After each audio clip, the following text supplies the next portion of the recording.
Hey there, I am Barb Higgins, and this is 1,000 Tiny Steps. In this podcast, I share my stories of love, loss, triumph, and tragedy as I continue to retrace my steps and ponder what led to the death of my daughter Molly. By doing so, I hope to not only help myself, but to bring purpose and possibility to those who listen. If you are ready to laugh, cry, shake your head in disbelief, then tie, buckle, lace up, or slip on your shoes and join me as we begin our 1,000 Tiny Steps. Hey everybody, Barb Higgins here with two really important people in my life right now. You're looking at Skyler, and the little hand you see is her daughter Saphira having some snack. Welcome to the episode. And I always have a backstory as to why I invite certain people on. And Skyler here, it's one of those ones where she's a person in my life that I don't remember how I met, but I feel like I've always known her, and I connect her to my years as an educator in Concord. She posts a lot on social media, and she comes up on my feed, which I think isn't always an accident. Algorithm aside, I think the universe sends us the people that we need. And although I'm the grown-up and I'm the one that's supposed to be the teacher, I learn more from my students, I think, than I could ever share. And Skyler is one of the teachers that I have in my life. I watch her struggle. I watch her succeed. I watch her fail. I listen to her colorful language and take notes on new words I can say. I watch her hair color change like the leaves in the fall. And mostly I watch her get up every fucking day and do it again and again and again. So Skyler, welcome to my teeny tiny little podcast. Thank you for being so willing to just be yourself while you talk to me. So obviously I'm Skyler. I'm 28 years old. I am a recovering addict. Actually, me and my fiance hit 6 years this month, actually in a couple days. Let's start off with my childhood. I had a good but rough childhood at the same time. Both of my parents were addicts themselves. My mom was an alcoholic and my dad was a drug addict like myself. He's also in recovery for like 30 or 40 something years. So I was born in Las Vegas. We moved to New Hampshire when I was 3. It was just my mom, my sister, and I. My dad did not come until later on. So my mom was a single mom taking care of me and my sister, who is a couple years older than I am, working 3, 4 jobs at a time just to make ends meet. We went from sitter to sitter to sitter because we had a lot of issues with the sitters that we did have. Abuse, mental abuse. We met some pretty shitty people growing up. Oh, gosh. I know. Oh, it's so hard because Yeah. I don't even know what to say. I'm sorry. No, don't worry about it. So me and my mom, we weren't always close. We actually didn't get close until I got sober this time around. We were 2 peas in a pod. We butted heads a lot. Me and my sister, we were kind of close as children growing up, but then as we got older, we parted ways. She was the quiet, wanting to play video games in her room by herself all day long, and I was the person that wanted to go out and hang out with friends 24/7 and go party and have fun.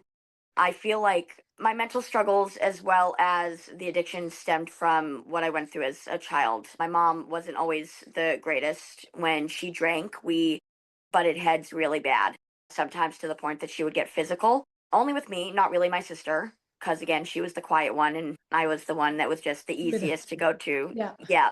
We fought a lot, and she was her words probably were the worst part that hurt. She was very verbally abusive, anywhere from calling me stupid to calling me a whore to telling me that I'm the reason why she drinks and why she is the way she is, which is obviously a huge burden to bear, especially as a child. You don't like hearing that you're the reason why they are the way they are. Well, you believe that stuff. You're little. Right. You believe it. Right, exactly. So that always messed with my mental health. When my dad finally came back into the picture, I remember the day like it was yesterday.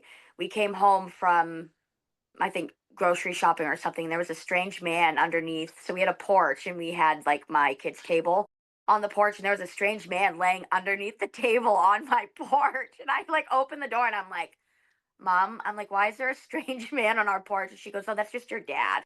And I remember I ran and I jumped on him and I gave him the biggest hug. I didn't really remember who he was, but she was like, it's your father. So, I was obviously excited to see him again. He ended up getting his own place. So we'd be with my mom during the week. We'd be with him on the weekends. He moved quite a few times. One of the places that he ended up moving to, he had roommates, lots of them. There was 4 kids and then 5 adults. When I was 9, one of those adults sexually abused me on the couch. And That's when I really started going downhill with the people I was hanging out with, the things I was doing, the sneaking out, the stealing my mom's alcohol, the smoking cigarettes, because I didn't know what to do. I was scared to tell them. I was scared of what was going to happen. I didn't want to tell my dad and then have him beat the shit out of this dude and go to prison. So I kept it to myself for 3 to 4 years. I barely slept because it just every time I'd fall asleep, it would just play over and over and over again in my head. Yeah. And it was never ending. And then started this like group therapy meeting thing in school, and I told them, which then obviously they had to call my mom and tell my mom, and then my mom told my dad, and that was hell in itself because she was drinking. The So she conversation, didn't handle that well. no, she didn't. She blamed me for it getting this far and was mad that I didn't say anything. My dad, he was pissed, not at me, but at the fact that he trusted this person and they did that, and he was like, you should have told me because I would have unalived them. And I was like, well, that's why I didn't say anything, Well, because I there it didn't want is. you to Right. go to prison. I didn't want to lose you for protecting me. That is just where the downfall started. I got really bad into pills, and then it went to harder things and worse things, and I started selling my body for money for those things. I couldn't hold down a job. I was stealing from my parents. I was losing relationships. I was pawning my stuff. Like, it was really bad. And when I started going downhill, that was right around the time that I actually met Ryan, which is my daughter's father, who passed due to an overdose. It'll be 4 years in September. He was actually who I started using fentanyl with, actually. And he tried. He started doing it. He didn't want me to, but I was like, if you're doing it, I'm doing it too. Like, Right. you're not going to leave me out. And he knew, and I knew right then and there that we both fucked up, because as soon as I did it, I was like, I love this. Right. I was sick as a fucking dog, and I still loved it. I was puking and puking and puking and puking and puking, and I puked probably for a good hour. And I was like, this is great. Yeah. And why? I don't. I don't Well, know. no, so after Molly died, I became very addicted to, not very many people know this, but they will now, smoking crack every day, cooking coke and smoking it on the daily. And here I am, a well-educated woman in my 50s with a beautiful home and a family and a dead fucking kid. And I went nuts. And I had similar times where physically I'd feel awful, but all I was doing was counting the minutes until I could get high again. And I remember driving to the person's house that would provide this for me, and I couldn't wait to get there, knowing full well that for those brief moments of exhilaration, I would suffer. And I did it anyway. It didn't matter. When you say these things, I sadly totally get it. And so many people don't. That makes no sense. No, of course it doesn't make sense, but you've never been there. Right. All we want to do is numb what we're Yes, feeling, and yes. And have that's that why. moment, that one moment. And that's how I would feel like, okay, I can do this now. I can do this. I can do this. And 40, 50 seconds later, it's like, okay, another hit because I can't do it anymore. In Right. this endless, endless cycle of trying to feel okay. Yep. God bless you. So anyway, keep going. Fentanyl, Loved it, but da da da da da. Me and oh gosh, Ryan. we obviously, like I said, we started using. We were together for a long time. He was my first actual relationship. We were together almost 7 years. And then obviously we ended up having our daughter, Clover, and I was still using while pregnant with her. Obviously, people shit on me all the time. They're like, you're a piece of shit because you chose drugs over your baby. And it's like, addiction doesn't discriminate. It doesn't give a shit if you're wealthy, poor, if you're pregnant, if you have children, if you don't have children. It doesn't discriminate. It doesn't care who you are. I used and tried the methadone clinic and tried Suboxone and Subutex, and I kept relapsing. So when she was born addicted. She was in the hospital for a while. She was 5 pounds, 5 ounces, so she was tiny. She needed to be on a feeding tube. They had to give her morphine because she was so sick. And that was before they did the eat, sleep, console method. This was when they did the scoring. So they'd score how many times she sneezed, yawned, how tense she was, if she was eating, if she wasn't eating, how many times she was peeing and pooping, and all those things, which it was really hard for me to see. She was in the NICU, and I didn't know like how it worked. So I didn't know that they were going to call DCYF. I didn't know that any of that was going to come about. I thought I was still going to be able to leave with her, even though I was still in active addiction Right. and she was detoxing. 2 days went by. On the second day of us being in the hospital, the social worker came in and she was like, I have these papers. They were a guardianship papers from the court because her grandparents filed an ex parte to get custody of her because me and Ryan were still actively using and we weren't doing well. Ryan ended up leaving. He left me there and I was a fucking mess. He went and did whatever he did. He didn't answer my phone calls. He just went silent for hours. And I had to go through it myself. And it was super hard to deal with. And I was super mad. Like, they had to bring the security guards up because I lost it. Like, lost it on his mom, the nurses. Like, it was bad.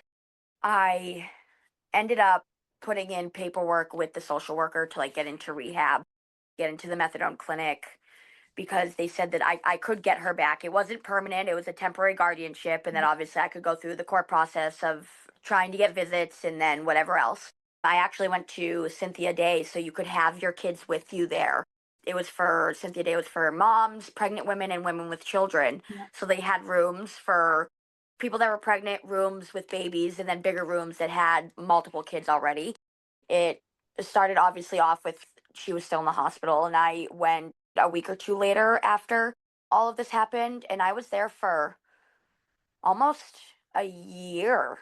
She was able to come with me on the weekends, which was really tough at first because she went from not seeing me to being with a stranger. So for the first couple times she was crying nonstop and like I was getting overwhelmed because she was overwhelmed and I couldn't calm her because she didn't know who I was. Right, She right. just knew this strange person. I'm with this strange person. I'm not with the people that I'm normally with. Right. But then she eventually started to do really good and we were learning and doing classes and I was leveling up. So I got my phone, I got a job at a hair salon and I was saving money and we were looking for apartments and doing all the things. I ended up graduating. We ended up finding an apartment, my friend's old apartment, actually, because she was moving out into a bigger place. And she talked to her landlord. He was like, yeah, as long as you can pay your rent, you can have it. And it was a 2 bedroom. It was really nice. We started doing really well. And then Ryan actually was like, I want to celebrate for us getting the new apartment. And I thought by celebrate, he thought like he meant go get a bottle of alcohol or something. Yeah. But instead, he went out and came home with fentanyl and needles. And it went downhill after that because obviously you're an addict. There's no, oh, I'm just going to use this one time. We tell ourselves that, oh, it's just this one time. We won't go Right. back down that hole. Right. And it never works like No, that. no, it's impossible. Yeah. So we tried to fool ourselves. And after we ran out, we were like, oh, we'll just get a little bit more. And it was really bad. We ended up losing the place. It ruined our relationship. We ended up breaking up at that point because we got into a really huge fight. I kicked him out. I was just staying there. I was still getting Clover on the weekends, and then Ryan was getting her other times. And our neighbor actually ended up calling DCYF on lies, saying that they caught me shaking her, which never would I ever shake my fucking baby. They told them that I was smoking meth in front of her. I never did drugs around her, ever. Right. It was only when I didn't have her because Right. I'm not going to risk her getting into it or something happening and I overdose and she's just there by, you know what I mean? Like Yeah, yeah. I'm not, granted, yes, I was an addict, but I wasn't stupid. I wasn't neglectful. I wasn't any of those things. Right. And then they also told them that they caught me and Ryan physically fighting each other in front of her, which also was never true. He never laid his hands on me. I never laid my hands on him. He was a sweetheart. Yeah, he might have punched some walls and slammed some doors, but he would never. I've punched walls and slammed doors. Right, exactly. But he would never, ever lay his hand on me. So, but because it involved domestic violence and drugs, they came in, and the first thing they said to me is, you need to roll up your sleeves.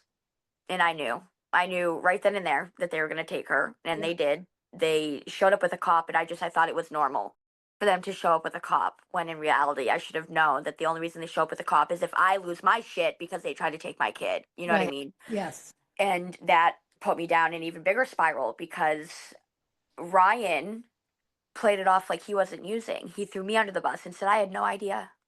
I had no clue she was using.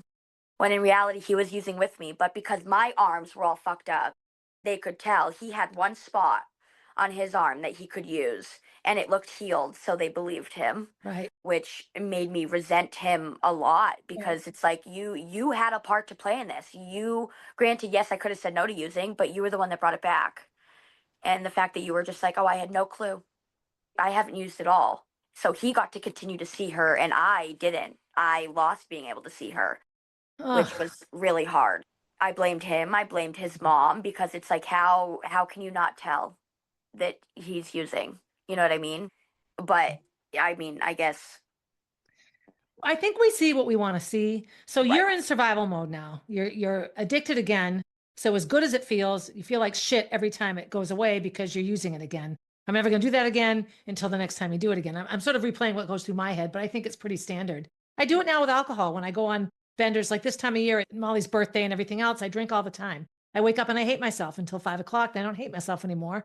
Have another drink. So then you have him who's equally as fucked up as you are at that moment, if not more, doing everything he's going to do to survive so he can keep using in whatever way he is, but also maintain credibility. And then you have his mother who's probably just a fucking wreck watching all of this disintegrate in front of her. Right. That's a no-win situation for anybody. And in Right. my mind, on different levels, you're all equal. You're all struggling. You're all trying to figure it out, and no one knows what to do. And so the Right. easiest to do is find someone to blame, and that ended up being you. It sounds like. Yep. Yeah. Yep. Ugh. Yep, it affected me. I ended up going back down that rabbit hole of darkness after I lost her and I couldn't the selling of my body, the doing the things that I told myself I would never ever do. I was doing more because I needed to survive. I was alone. I needed to keep figuring out how to pay my apartment, which I couldn't even do that because it ended up all going to drugs anyway. Yeah. So Yeah. I ended up losing my place to live. I was sleeping out of my car, couldn't keep a fucking job. It was, I think my longest job at that point was at Dairy Queen in Concord. And even then, I was busy shooting up in the bathroom anytime I got a chance. I worked with friends too at that point. So, like, I had to hide what I was doing Right. on top of trying to not get fucked up to the point that I couldn't work and do my job because I needed a way to get money so that I could continue to use Right. and put Oh, gas in my car and this is vicious circle. it Jeez. is. It's absolutely horrible. And, you know, I think about all these times, like constantly, like even though I'm 6 years sober, like every day I'm like, holy shit, I never thought that I would make it here. I didn't think I'd make it 2 years sober, let alone six. Like, if you asked me Right. No. 6 years ago where the fuck I thought I'd be, I would have told you either 6 feet under or in prison. So the fact that I made it and I'm here and I get to watch Clover grow up. Yes, she's not in my care, but I get to watch her grow up. I get photos, I get videos, I get constant updates, which it was never a thing.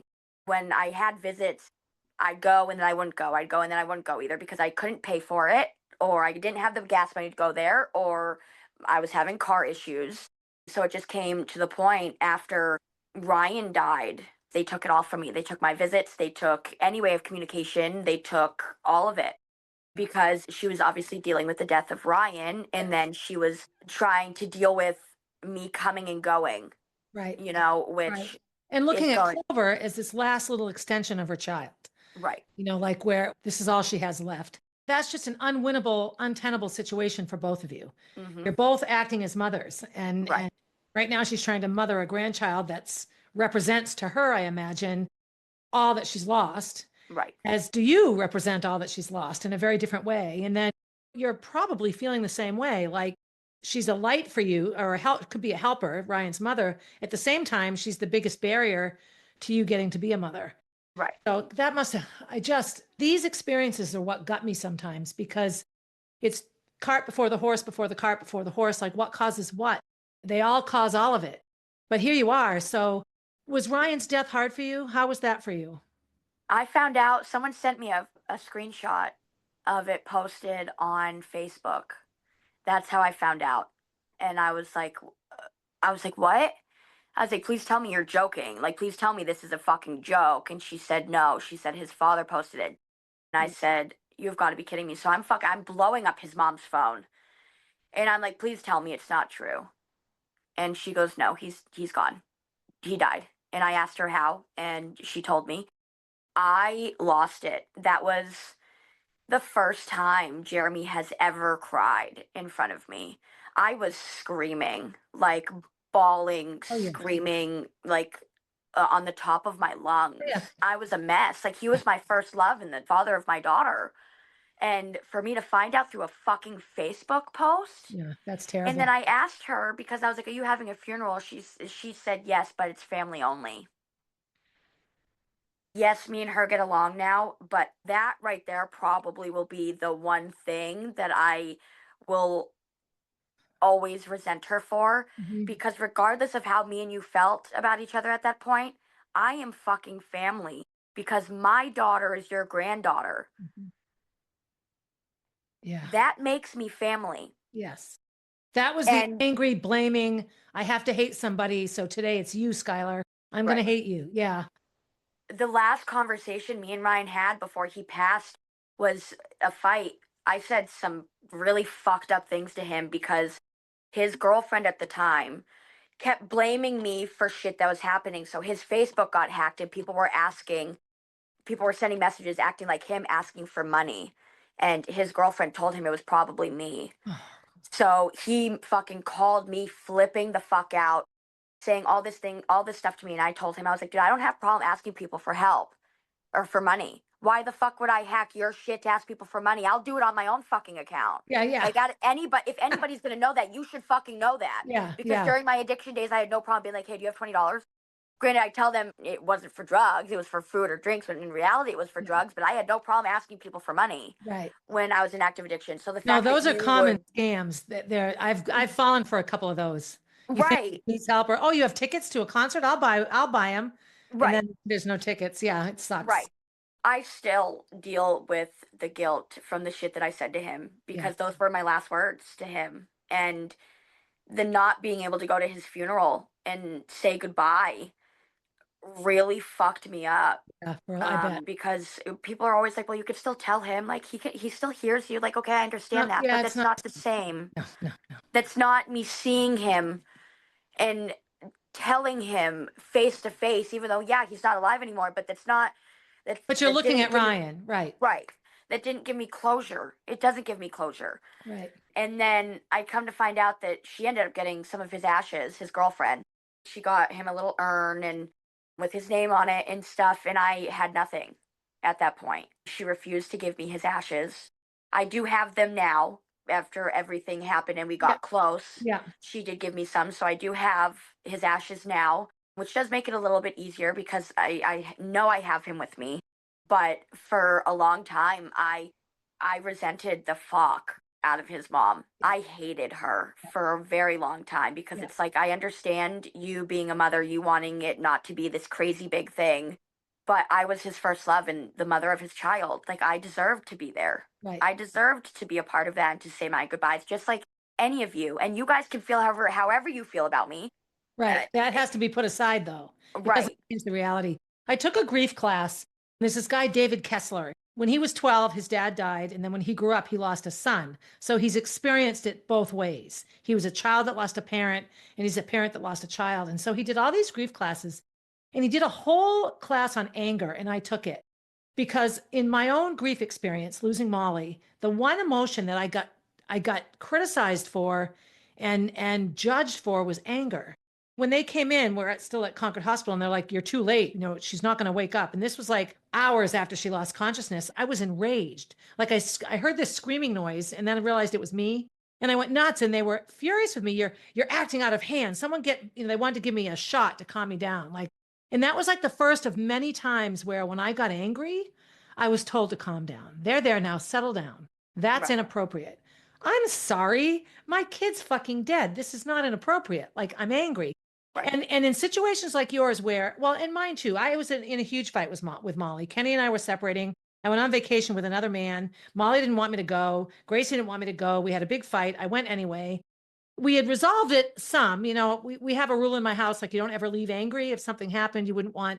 So we hugged and I love you. And we texted a bit while I was away. I got them presents and such. And then I came back and, 36 hours later, she's dead. So talk about like unresolved.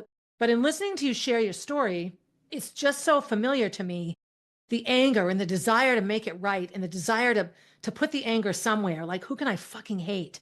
Now, in terms of child loss, I'm incredibly lucky. I can blame the doctors that fucked up. I can blame the medical community for not listening to her. I have a lot of people I can blame, which makes me happy, because not that makes me happy as the it just gives me a measure of relief because I have someone I can point to and blame.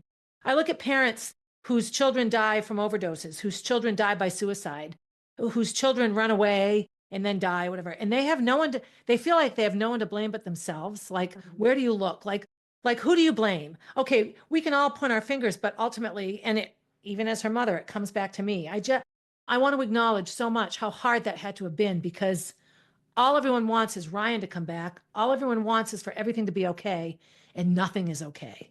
And who Right. the hell can I hate for this? And so everyone picks someone to hate, and what does that do? Right. It just that must have been unspeakably bad. Hmm. Were you still using at that time, or was this?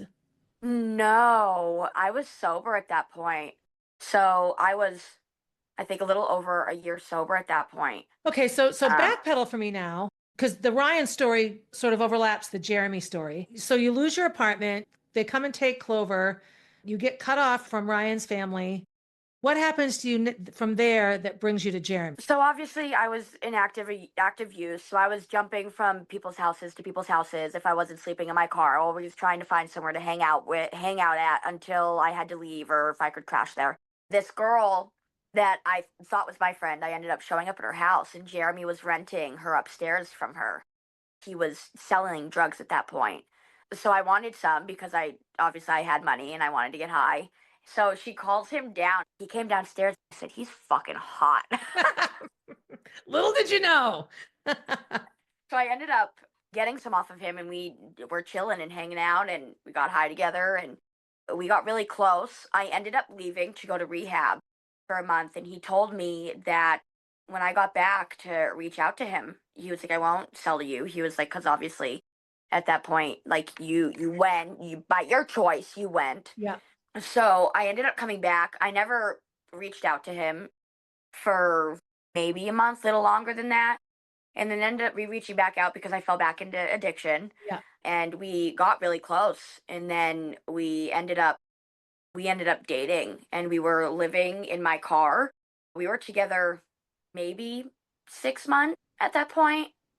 And then I found out I was pregnant. We were at Walmart, like going and we were just looking around and buying some stupid shit and whatever. And I was like, "I feel like I'm pregnant." He looks at me and goes, "What?" I said, "I feel like I'm pregnant." He goes, "Let's get you a test." I took it right then and there and it was positive. Oh my I looked at gosh. him and I was like, "Listen," I was like, "Obviously, we're both in active use." I was like, "But I'm going to give you the option. Either you can get sober with me and we can be a family, or you can continue to use, but we will no longer be a thing." Right. Because I told him, I was like, "I can't go through losing another child. I go through active addiction with this pregnancy and then they take our baby." I was like, "I'm probably going to end up dying because I couldn't what losing Clover did to me Right. fucked me up." Right. I don't understand how people go from having kids and losing them to having more kids and losing them. Like that shit would break me. Yeah. And I gave him the option. He looked at me. He was like, "Are you stupid?" Yeah. He was like, "Obviously, I'm going to get sober with you. We're going to do this together and we're going to raise our kid." And we did. A week later, we both got into the methadone clinic. He ended up having to switch because he was working at a job where he had to go to different states. And obviously, you have to work up to getting take homes. Right. So he would have had to go every day, and he couldn't do that. He couldn't go every day because some days he'd be gone weeks at a time. So he ended up getting out of the clinic and moving to Subutex doctor so that he could get a prescription of meds so that he could still work and leave and all that stuff. Right. And we've been going at it since. Obviously, we've had ups and downs. I did end up having a slip almost 3 years ago. Me and Jeremy were in a really bad spot. We weren't talking, we weren't communicating. We were like pushing away from each other Right. almost. I feel Right. like I was having a hard time dealing with him being gone all the time and doing everything on my own, like him Right. working a ton and me taking care of the kids and cleaning and appointments and then trying to take care of my own shit Right. while I'm taking care of one, a child that's not mine, and then being pregnant and then taking care of a child that's not mine and a newborn. It Right. was a lot. I have a hard time talking to my significant others about what's bugging me. Right. I just, for so long, I had to stuff it down and stuff it down and stuff it down and just fucking deal with it until I get to the point where I blow the fuck up. Yes, yes, yes. And that's what happened. Yeah. I held it in and held it in and held it in and held it in. And then I blew the fuck up and I ended up slipping and using not fentanyl uppers. I didn't even go back to my DOC because I knew that if I did, I would have never come out of it. Right. I would have never. So he helped me get through that slip. And I honestly was shocked that he didn't leave me. Sounds like he sees the bigger picture though, like in terms of, and sometimes too, it's just the male mentality. No matter what people want to say about the differences with men and women, they're significant. And at that point, he'd invested a shit ton of time into the family. And now he's got children from two women. So I'm sure that part of that pressure on him was part of what made him able to say, look I'm not backing out on this. Like Right. life isn't going to be easy. The other piece too is so much of addictive behavior and lots of quote unquote childhood disorders like ADD and all are actually trauma responses. And so many of the things you describe that trigger you into a slip are trauma responses. And the weird thing about trauma, like you just made a comment right there about how you keep things secret, and then it blows up. So you get sexually assaulted at 9 and you say nothing. And you deal with it by increasingly poor behaviors. Then when you tell, everything blows up.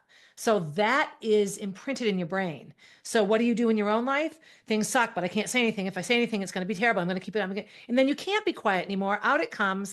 And sure enough, the self-fulfilling prophecy, everything gets rough. So you would expect Jeremy to be just like your dad or your mom or Ryan or whomever and do the typical thing, which is blame you and leave. Right. So it's such a trauma because you take what a non-addicted, non-traumatized person would look at as, why would you recreate the bad? Well, it's because it's what you know. So even though it's bad, it's comforting, it's predictable. You know what's going to happen next, so you can set yourself up for that. Jeremy's a blessing in that regard because he proved you wrong. Like, yep. If it wasn't for him, and honestly, if it wasn't for him, Annabelle, Abel, Saphira, like they all were blessings.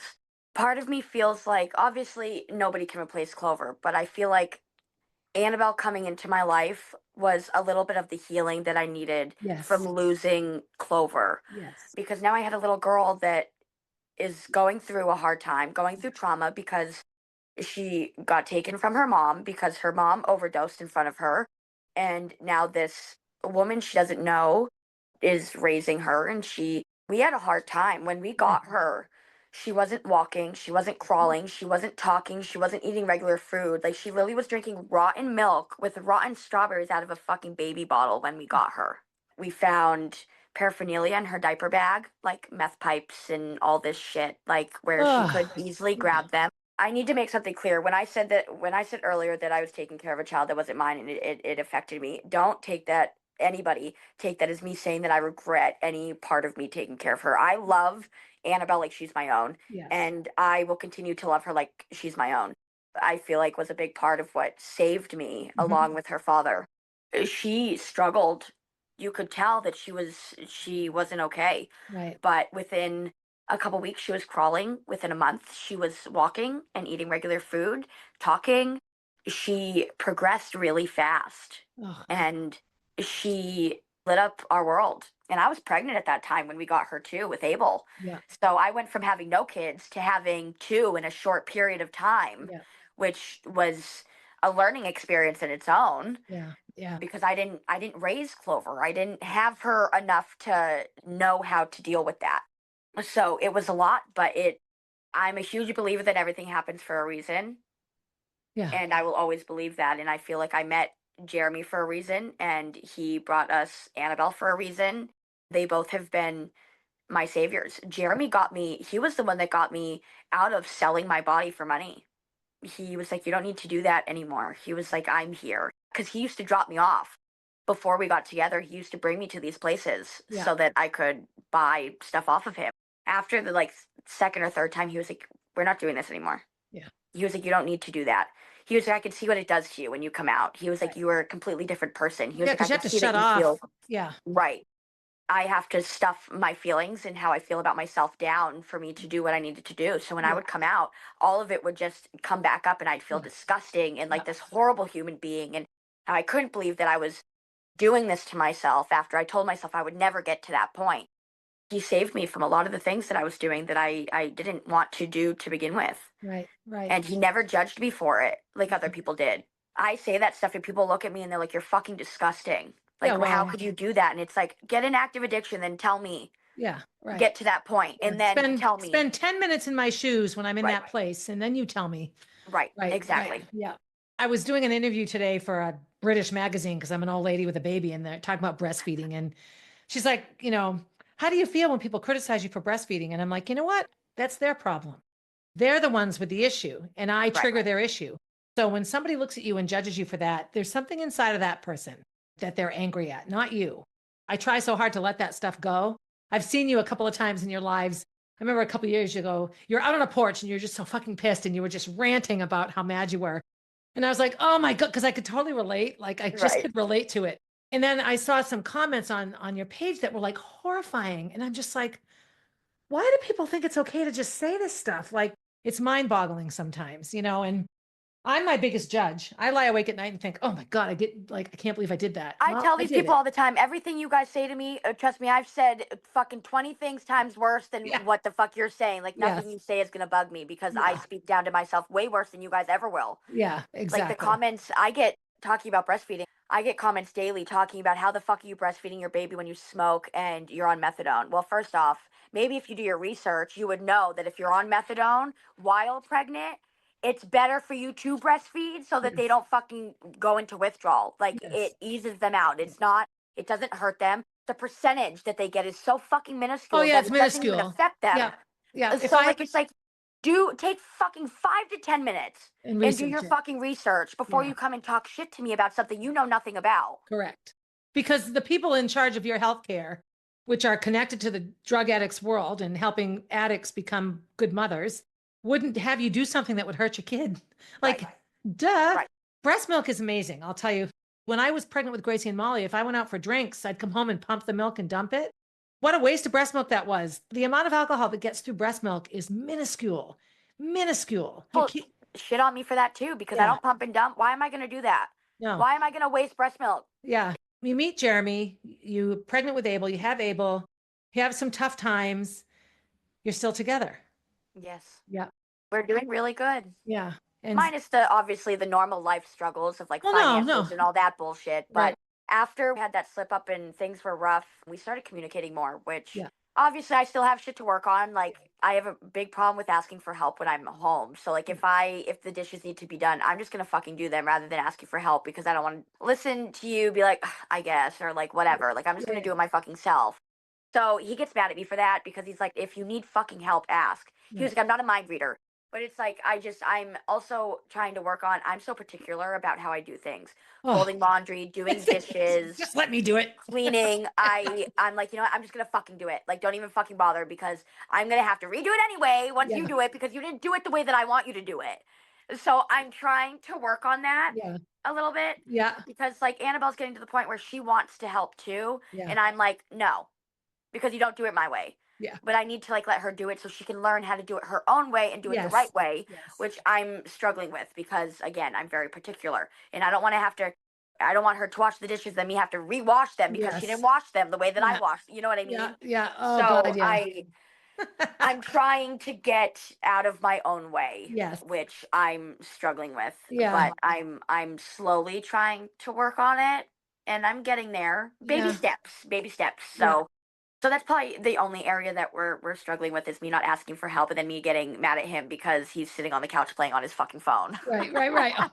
Oh, you're on your phone again. How many times I say that? Oh, look at you on your phone. Yeah. Kenny and I, so those struggles are classic marriage struggles. Kenny and I have those all the time. And so we have a division of chores, which we finally sat down and did. And I can't stand a dirty kitchen at night, but the kitchen is Kenny's responsibility. So he got into a habit of not doing the dishes after dinner because he knew that if he went up to bed first, that I would clean the kitchen because I can't stand coming downstairs to a dirty kitchen. So after a while, I'm like, you know what? I was talking to my therapist about it. And she's like, okay, so there's a double bind here. So a double bind is you're damned if you do, you're damned if you don't. So you and I are really good at creating double binds. I need your fucking help. You didn't do it right. So no matter what they do, help or not, we're pissed at them, right? Yeah. So, so my biggest challenge right now is to go to bed with a dirty kitchen because he'll clean it. He'll clean it on his own time. He'll clean it in his own way. It might mean I have to come downstairs in the summer to 50,000 fucking fruit flies all over everything, but I have to let it go. Right. Or I have to clean it and acknowledge that I'm choosing to clean it and I can't be mad at him for it. I'm 61, honey. So you have a long time to practice this. Yeah. It's just, yeah, it's one of those things where, and people that do that are often traumatized individuals that have often felt that they had no control. So the best way to have control is to own everything, be the one in charge of dishing it out and then criticizing how it's done.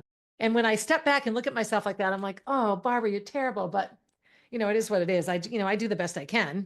Right. Safira, was she a planned baby? I got pregnant. I ended up having a miscarriage actually a week before Thanksgiving. She was born last year, so the year before, which was really hard on me because I've never had a miscarriage before. So it was extremely rough. We were trying after, and then it just came to a point where every time I was like tracking my cycle and doing all the things, my ovulation and all that, it was coming to the point where like it was really fucking with my mental health, not getting pregnant again. So I stopped. And then as soon as I stop, what happens? I get pregnant. Yes, of course. Yeah, you let it go, forget about it. Yeah. We wanted a baby, but it wasn't like we were planning on waiting a little bit till we were a little bit more financially stable. But obviously everything happens for a reason. So there's a reason I got pregnant when we did. I'd have to say that pregnancy was probably the hardest one that I've gone through. I was couch ridden. I couldn't move. I was constantly puking. I was so tired. It took so much out on my body. Yeah. But she was the perfect last addition to our family. I ended up getting my tubes removed after having her because I'm like, 3 is enough. I have a big social media, obviously. I have almost 40,000 followers on TikTok. I have a group of, I'm guessing, grown adults, some very well could be kids, of people who hate me. They have made a hate page about me where they just post on it all day long about how big of a piece of shit I am and how I shouldn't have my kids. Well, there have been 2 calls to DCYF in the past week, as well as 2 cop calls for a welfare check on my kids because they think that I shouldn't have them because of my parenting. So I feel between DCYF showing up and the cops showing up multiple times in the past week, it has had a negative effect on not just Safira, but Abel. Like, it's affected Safira's sleep. Like 2 days ago, the cops showed up at 10:30 at night because someone called them and told them that I was drinking with Safira because I mentioned wanting to have a glass of wine with dinner. 1 glass. So they called the cops to show up for a welfare check on Safira. I literally was trying to get her down for a nap when 2 cops showed up. And because they showed up, she didn't end up falling asleep till about 11:30, 12 o'clock at night because she saw new people and was wondering what was going on. Yeah. So it's now, did the cops look around and say, okay, this was not? Yeah, they were like, everything's fine. Have a good night. Between the cops and DCYF, they're telling me that I need to stop doing social media until this calms down. This is never going to calm down. This is never going to stop. Even if I stop social media, they're going to continue to call you guys. Yeah. And why should I be punished Right. and stop doing something that I love and something that brings my family income Right. and gives me support? Right. Because these people have no fucking life. And they're trying to ruin my kids' lives because they don't agree with my parenting. Because they don't like the fact that I have to raise my voice or because I swear. Is there any way you can get some sort of, this is where internet is so deadly, where kids, like the bullying, if this was like real life, like somebody was coming to your house and holding signs in front of your house and, and showing up where you, like a physical place where you worked with, and doing all this like face to face, they'd get arrested. Right. You could get restraining orders, not that they do anything, but this is mind boggling. Mm-hmm. We both, like me and Jeremy told them both, like, this isn't going to be the last time. This isn't going to be the only time that you get phone calls. You're going to continue to get them. But when is enough enough? How many phone calls do you guys have to get before you go after the people making the false reports to begin with? Because that's a crime. Yes. And like, this is harassment. Yes. They're trying to tell me that they can't guarantee that they can tell me who's even making the phone calls. No, it's Why? true. Because it's harassment. Like, I want to file charges against these people because they're falsifying reports. Yeah, the way caller ID is and all that kind of stuff, even with the little *69 or the star ways you can block it and stuff. If you're on a call long enough, they can find out where it's coming from. Because I've made calls to DCYF as an educator and always wanted to remain anonymous and insisted I remain anonymous, and they always find out. So I'm like, okay. I called the PD yesterday to talk about it because I was like, I want to get the transcripts of the last 2 phone calls that you guys have gotten. So I have to obviously go through the process of filling out paperwork and then waiting to see if it gets denied or approved and then wait to get it and all that bullshit. But she was like, I can't guarantee that you're going to get anything you're looking for, which is frustrating. Someone gave this person my address. They have written that they're going to continue to do whatever they can to get my kids taken and put in foster care. That's like horrible. And like your kids love you. They're happy. right. And like the DCYF worker even asked Annabelle, like, do you feel unsafe here? Does anything here scare you? She literally told them no. She was like, my mom's just loud. Like, thanks, throw me under the bus for being loud. But like none of her answers were concerning. The part that gets me is they say that they care so much about my kids, but you want to put my kids in foster care. Do you not realize what the fuck happens in foster care? Yeah. Just because some of y'all had really good experience in foster care doesn't mean no that somebody it's mostly like Abel horrifying. who has behavior issues isn't going to get beat because he screams and throws temper tantrums. Right. And now he's taken away from his mother, so that's even worse. Yeah. Right. Like they look at me having to yell and they think that Abel's behavior issues are my problem. They think that I don't pay enough attention to him and this and that. Like, dude, there's 24 hours in a day. I am not on camera 24 hours out of the day. You see me for a few hours max. You have no idea what I do off camera. You have no idea how long I play with them, if I read to them, if I work on math with Annabelle. You are seeing a few hours off my entire fucking life. Right. And you're trying to flip my kids' lives upside down because you just don't agree. And you don't think I'm doing. Boy. And yet here you are, a sober, hardworking mother who, prior to this little piece of our conversation, spent 10 minutes, 15 minutes telling me in very articulate, good mother terms, the struggles of your son in school and testing and the things you've tried and what you're doing. You couldn't have these conversations if you didn't have a brain in your head that understood what being a good mother was. Right. You know?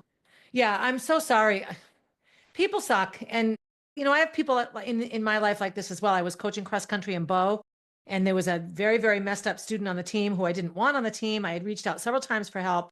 I got this tattoo and I sent a picture of it to like 8 parents, the principal of the high school, the athletic director. Like, I sent it to everyone and a bunch of kids. And this student went and said I scared her and made her uncomfortable, and they removed me from coaching.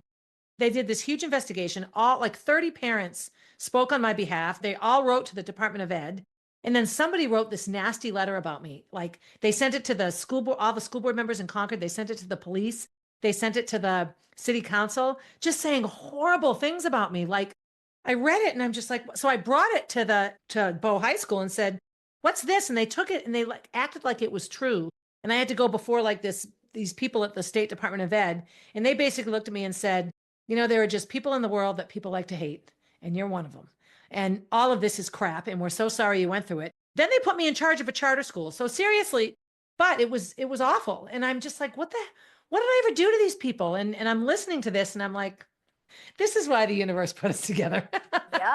Yep. Similar stories, even though you're older than me, similar. And we've gone through some of the same struggles. Yeah. It's just, why do people get off on humiliating me and bringing me down and trying to cause trouble for me, you know, when I've already gone through more than 50 people combined sometimes, you know, because like hurt people. Yep. Yeah. And it's sad. I'll never understand, because clearly me and you aren't those people. No. So like, I will never physically be able to understand why they do that, because I would never, ever just sit on the internet and fucking bash somebody that I don't personally know, or that I've never been in their shoes and I truly have no idea what they go through on a daily basis. If you don't like what you see, block me. Right. It takes 2 seconds. And the fact that they're just, every day I go live, they literally sit there and watch the entire thing and just post and post and post and post. They make fun of my teeth because I have bad teeth. That's one of my biggest things that I'm self-conscious about, is my teeth. They are constantly just saying these untrue things. But even though I know that they're untrue, a couple of them slip through the cracks, and it gets to me. Like it would anybody. Having somebody continuously say things that are untrue about you. Well, and then they oftentimes, I know for me, sometimes a couple of the comments were just triggering. Right. Because they were close enough to describing the other side of what happened to me, that for me to see myself as they were portraying me, like the perpetrator, was horrifying. Like, how can you say that? On the outside listening to this, always a firm believer that there's truths in all sides of stories, but the truth itself is always evident sooner than later. But listening to you, my love and respect for you just grows, because there are those that would love to see you fall because Mm-hmm. then you would prove them right. And whatever sick part of them needs to be proven right, hopefully they can fix on their own. And that's sort of how I feel about it, about my own situation. And I know that there are times that I let it get to me. I could never go back to smoking crack again. When I drive by that person's house, I get tense and, Mm-hmm. and, Yep. and I have periods of time where I miss how good I felt, like for a moment. Mm-hmm. And then I make myself like get up, immediately relive 5 of the worst memories I ever had to take that thought out of my head. And I Mm-hmm. think to myself, God, along with the dead kid and the child abuse and the job loss and the heartbreak and the haters, I fight with this all the time. So leave me alone and Right. let me just deal with this and be okay. And I Yep. imagine if it's that way for me, that you have your moments too, where you get up and wander around your messy apartment with your screaming kids and everything at wit's end and just think, God, just let me just get ahead of this one little thing right now Mm-hmm. so that this all doesn't piss me off. And Yep. I know that's how I am. I just am overwhelmed sometimes and I can sit in my pajamas and really feel shitty about myself and then get up. So final thing I would love to talk a little bit about, only if you want to, because we've talked about a lot, is your mom just died. And I know that like my dad just died, not my bio dad, he died forever ago, but my abuser dad. I'd come to terms with him. He and I had actually had some conversations and he felt horrible and knew that when he went to the next world, he was going to pay for what he'd done to me and he was sorry. And like he really owned it, which is more than I can say for a lot of other people in my family who still make excuses for that kind of stuff. I have a very contentious relationship with my mother, and it's hard for me sometimes to like being around her. And she listens to this, so she's going to hear this. And mom, I love you and I'm sorry. My daughter Gracie's to the age now where I'm really starting to piss her off. And I see so much the circle of life, right? Like Gracie's old enough now, she'll be 24, where she's starting to see as an adult decisions I made as an adult. And I know that was a hard corner turn for me with my mother, where it was like, well, how could you even, oh my God. Like, and then I look at the mistakes I made with Gracie and she's to the point where she's at the same age. So I understand the contentious relationship, but she's also my mother. So you posted so beautifully your visits with her and going down to see her and how much you miss her and all of that kind of stuff. So Obviously, in the beginning, told you that me and her had a really rocky relationship growing up. As I got older, it was super tough. When I became a teenager, the physical abuse got worse. I can't tell you how many physical fights I got in with her. Dragging me downstairs, digging her nails into my face, trying to choke me, pull my hair. Her alcoholism was really hard. She blamed me for everything. My entire life, if anybody asked me, I would tell you that I hated her. And sometimes I would wish death upon her because of how horrible she was to me and how she always left my sister Skyler alone. I hated it and I never understood why. But it was because we were two peas in a pod. We yeah, both were yeah, dealing with addiction. We both were the exact same way. We both were loud. We both hated people telling us what to do. So we butted heads constantly. When I ended up moving out and she moved out of the place in Concord that we were at, and she went and lived with her ex-boyfriend slash like my second father, got better a little bit. Now, when I got sober this time around, we got really close. She was still drinking at that point, but we got closer because I was mentally in a better spot and I had a better understanding of addiction and right, what it did to her. right, After I got sober this time around, she got hit with dementia shortly after and it progressed very, very quickly. Like her doctor told her that they've never seen dementia progress as fast as hers did. So she was buying things that she couldn't remember. She was giving people money that she couldn't remember. Couldn't drive anymore. She couldn't do anything on her own. ugh, She had to have a power of attorney, which I think was Ed until she moved with my dad in Alabama, where he was taking care of her and his mother, who also had dementia, but her dementia wasn't as bad as my mom's.